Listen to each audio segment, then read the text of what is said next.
طيب عبير كمان على اللايف برضو السؤال لحضرتك دكتور هنار، بتقول يعني ممنوع دلوقتي دخول البيرنتس الحضانه الاب والام عشان كورونا، طب يعرفوا يتعاملوا ازاي؟ هو من خلال بقى ان هم بيصوروا الاطفال وبيبقى كاتبين في الفولو اب او في كراسه المتابعه ايه اللي حصل، فده المتاح بالنسبه لنا، فده اللي نقدر عليه.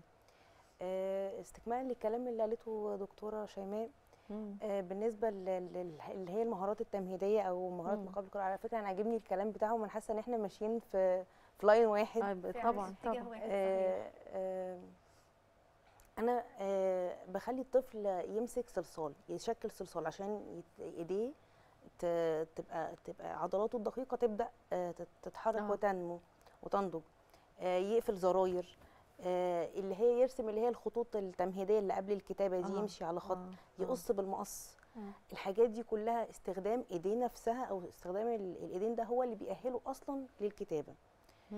كمان بالنسبه لموضوع الشاشات، هي تطرقت له، دي حاجه عظيمه جدا. انا كمان كان في بالي ان انا اتكلم فيه، ان الحضانه ما ينفعش يبقى فيها شاشات، لان في حضانات بيبقى كمان الاطفال اللي قبل المرحله التعليميه او رايحين صغيرين ممكن يلموهم في اوضه قدام الشاشات علشان بس يسكتوهم او يهدوهم. مش مطلوب منهم او مش مطلوب من الناس غير ان هم بس يهتموا بيهم، يودوهم التويليت، ياكلوهم بتاع، مش مطلوب اي حاجه ثانيه. انت كنت بتفرضي نفسك ان انت تقعدي وتشوفي الدنيا ماشيه ازاي؟ والله هو كان بالود، يعني ان انا اقعد معاها يوم.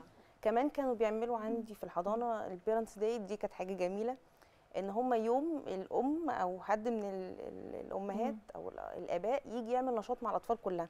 انا رحت معاهم عملت قدره فول كده، وكان قبل رمضان.